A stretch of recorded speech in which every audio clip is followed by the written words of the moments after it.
Welcome to yet another episode on the history of place names in Chennai.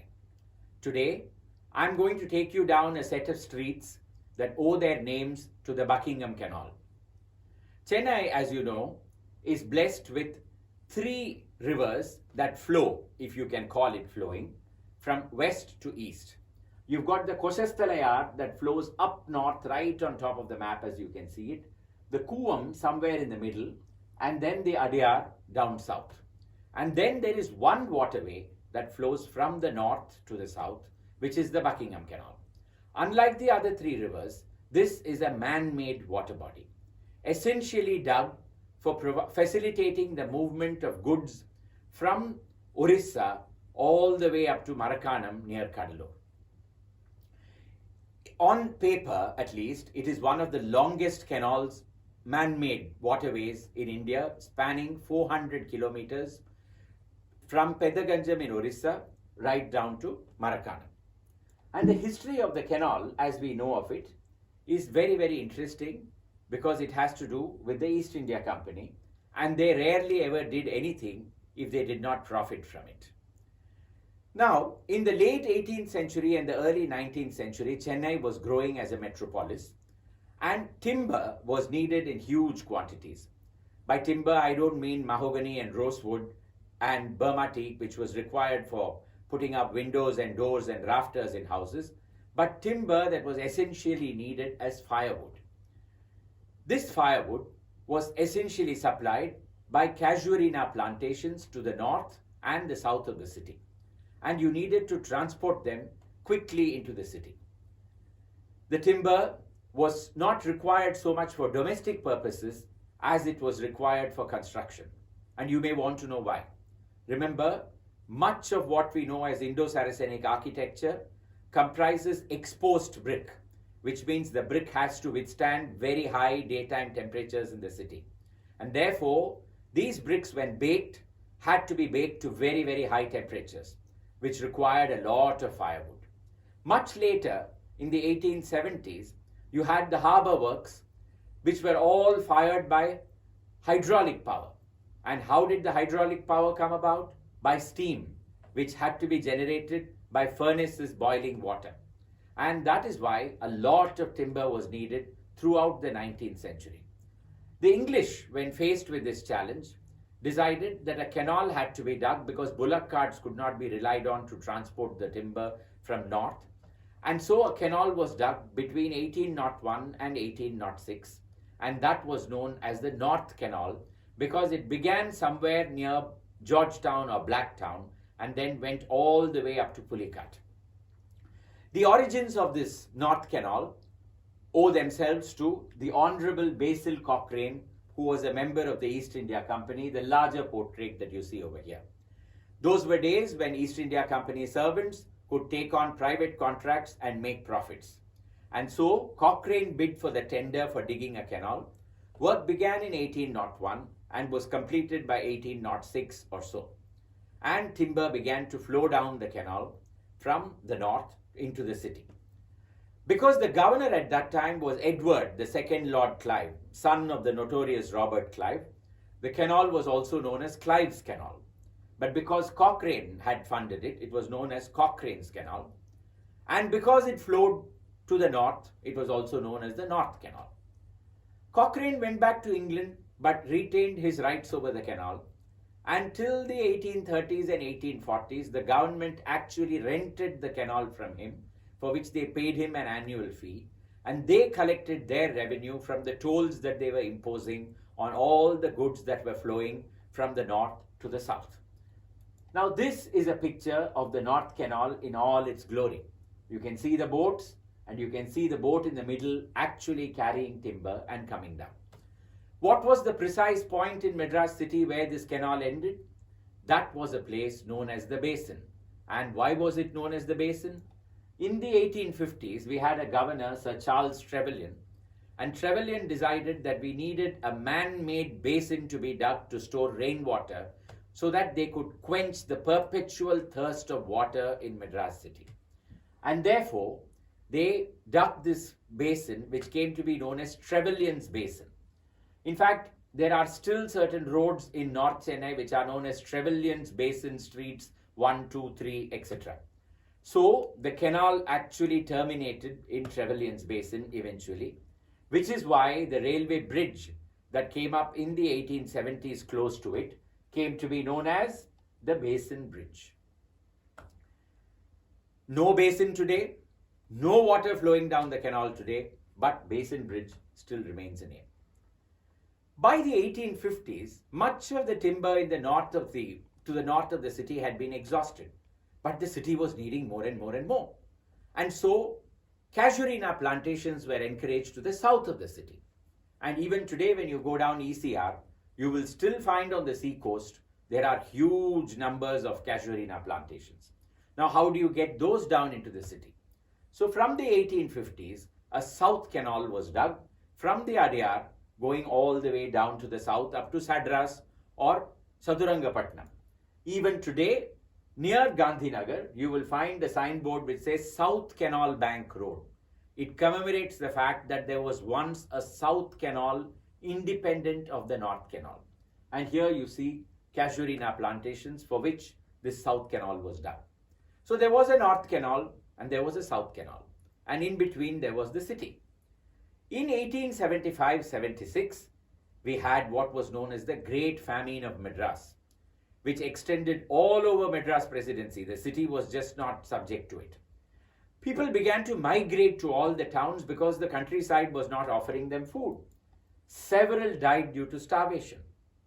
And Colonel William Hooper took several photographs of people at this time, some of which have survived even today. The imperial government in Calcutta refused to recognize that there was a famine in Madras Presidency. In fact, the Governor General, Lord Lytton, came down, conducted an inspection, and said that he had never seen a more prosperous or fertile area and went back. This is what sheer official apathy can do for you. But ground reality was different. And the governor, the Duke of Buckingham and Chandos, decided that a work for relief program had to be started off.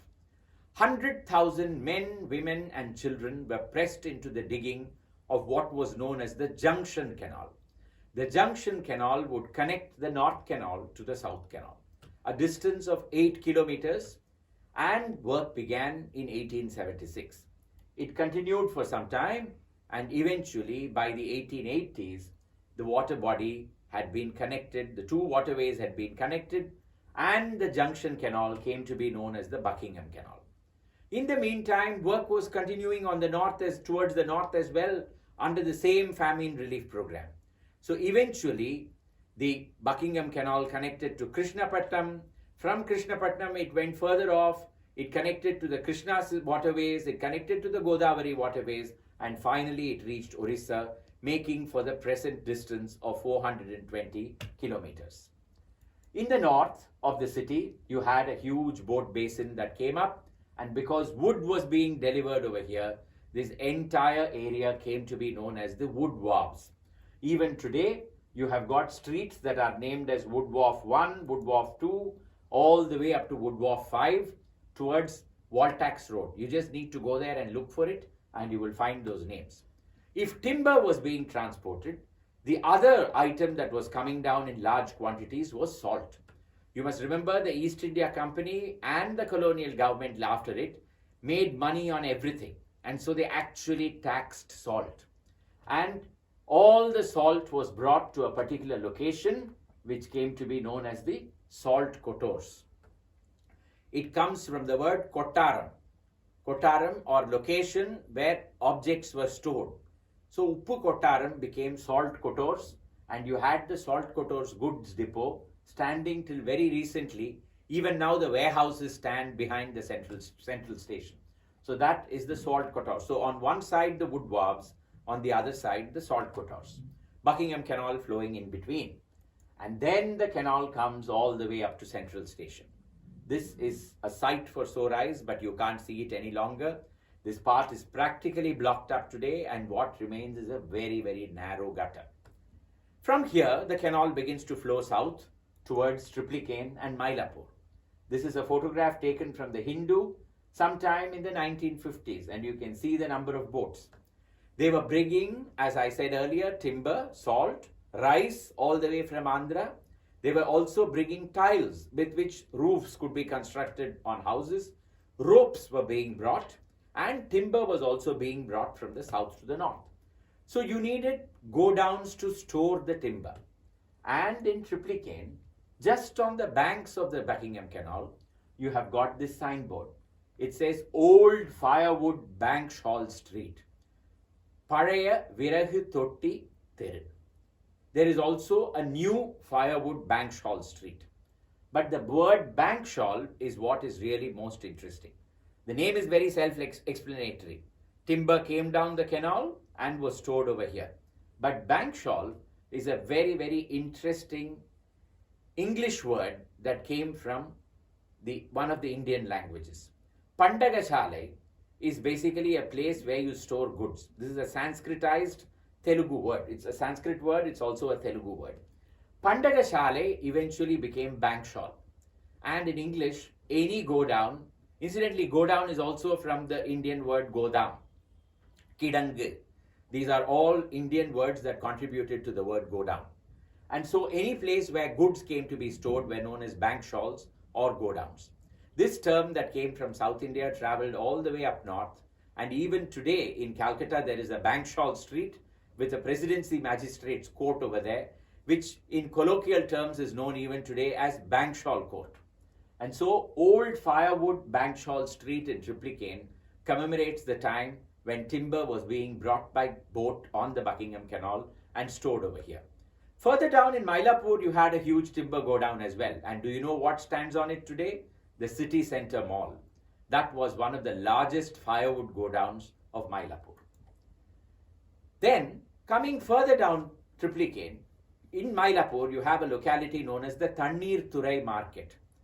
What is the meaning of Thanneer Thurai? Thanneer Thurai means by the side of the water. A market was constructed there by Sir V. Bhashyam Iyengar, eminent lawyer, the first Indian to become Advocate General of the High Court of Madras and later to become Judge of the High Court of Madras. This is a statue of his that stands outside the High Court, inside the High Court compound. V. Bhashyam Iyengar owned much of the property on Roypeta High Road that is today known as Luz Corner. Vidyabandhu School actually stands on a part of Bhashyam Iyengar's property which was known as Vembakkam Gardens. And he decided that he would construct a market, the rental income of which would go to one of his sisters. And so the Thanneer Thurai market was created. The Buckingham Canal flows to the rear of it. Vegetables and other items would be brought by boat, and then hand-pulled carts would draw them and bring them to the market where they would be sold.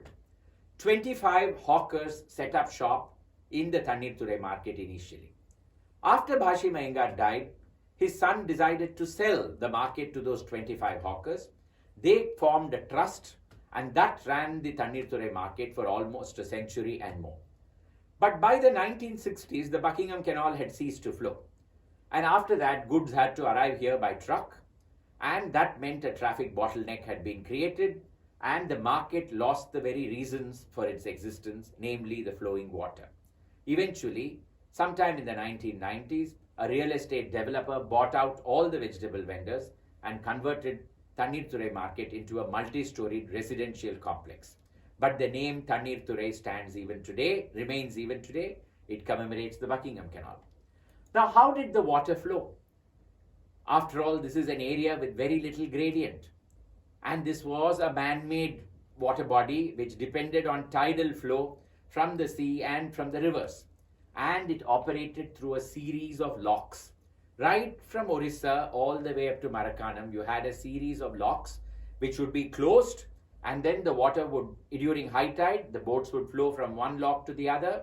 The earlier lock would be opened, then it would flow into the area between the subsequent locks. In Madras city, there were 4 locks. And wherever they came up, that area was known as Lock Nagar. Lock Cheri, Lock Theru, Lock Street. Today, most of the names have changed. Only one lock still survives, and that is behind the university building. And you have to go up what is known as the Macduff Bridge. And you will find this particular lock standing over there, completely rusted, non-functional. But it will give you an idea as to how the Buckingham Canal really operated. And then, most of these lock streets, as I said, their names have changed. But in Koturpuram, you still have one lock street. And that lock street commemorates the lock where the Buckingham Canal met the Adyar River. That was the last lock in the city. A short distance away from it, in a place called Kesava Perumalpuram, you had a huge garden bungalow that was known as Searles Gardens. And Searles Garden was the last boat stop in Madras city. If you missed catching the boat at Thanneer Thurai market, you then came all the way to Searles Gardens, paid your ticket or you paid your money to the boatman, got into the boat, and then you went by boat all the way to Mahabalipuram. It was a night-long journey. And when you went to Mahabalipuram, you then from there you could go up to Maracana. The poet Bharatidasan has actually written a poem on traveling on a moonlit night down the Buckingham Canal on one of those boats. All of that today looks as though it is the stuff of legend. Can you believe that Subramanya Bharati's printing press actually travelled by boat and went all the way to Pondicherry where it could be reassembled when he escaped from the city in order to evade arrest? That is how the Buckingham Canal was used. But by the 1960s, a severe cyclone damaged the banks of the canal within the city and water ceased to flow. After that, the canal was completely neglected. People kept talking about reviving the canal, but that never happened. Then in the 1980s, work began on the Mass Rapid Transport System, the MRTS, the pillars of which were actually erected in the bed of the Buckingham Canal. After that, the canal had no hope, and within the city, it just ceased to exist except in name. Ironically, everywhere else, the Buckingham Canal is still an active, flowing water body. This is what we have done to it as residents of Madras, that is Chennai. All that we have today are memories of Wood Wharf, of Trevelyan's Basin, Basin Bridge, Salt Cottaurs, Firewood Bankshaw, Thanneer Thurai, and Lock Streets. Just names without any actual purpose. I will soon be back with you with yet another episode on places and street names in Chennai. Bye for now.